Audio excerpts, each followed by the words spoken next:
bago tayo mag-secret file, ay ilike mo muna ang video na to at mag-subscribe na sa aming YouTube channel. Don't forget to click the notification bell para hindi ka nahuhuli sa latest episode ng DJ Rocky's Secret Files.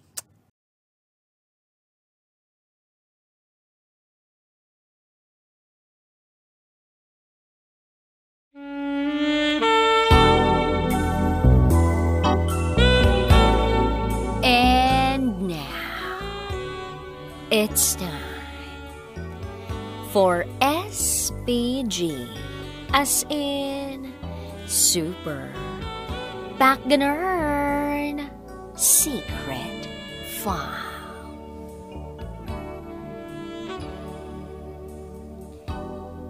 Hinimas ako ni Lolo. Hi, DJ Ra.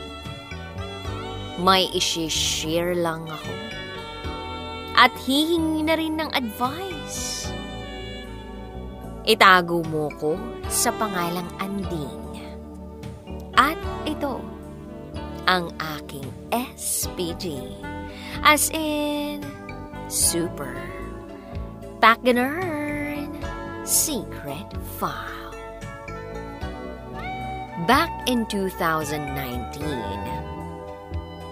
19 years old ako. May matanda sa akin na nagkakagusto. As in, matanda na. Siguro, nasa 60 na. Tinatawag ko siyang Lolo Nato.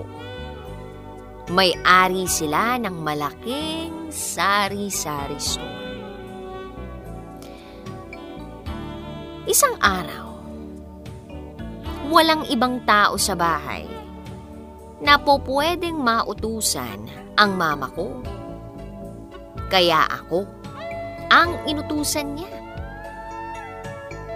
Pinadala niya lang sa akin ang listahan at 1,000 na pera. Pagdating ko doon sa sari-sari store, medyo malayo pa ako.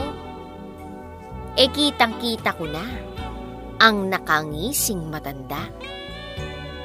Nagmano muna ako sa kanya bago ko iniabot ang listahan na galing kay mama. Nung maiayos niya na yung mga binibili ko, ay iniabot ko na sa kanya ang 1,000 piso. Pero imbes na kunin yung pera, kamay ko ang dinampot niya. Sabay sabing, "Sige na, huwag mo nang bayaran yan." Sabay himas ng kamay ko. Oh my! Hinimas ako ni Lolo. May sinasabi pa siya, pero biglang dumating ang asawa niya. At sa sobrang taranta niya, ay bigla na lang niyang nasabi sa asawa niya na, "Kwentahin mo yan kung magkano lahat at suklian mo yung pera niyang 1,000. Umuwi ako noon nang masayang masaya. Isipin niyo, hindi naman ako nagbayad sa mga pinamili ko. May sukli pa ako. Ngayon ay 24 na ako. Natatakot na ako para sa aking sarili kasi kahit mag-isa ako, natatawa talaga ako pag naaalala ko yun. Nasa tamang katinuan pa ba ako? Huwag niyo sana akong pagtawanan. Hanggang dito na lamang po. Muli, ako si Anding at ito ang aking SPG, as in Super Backganern Secret File.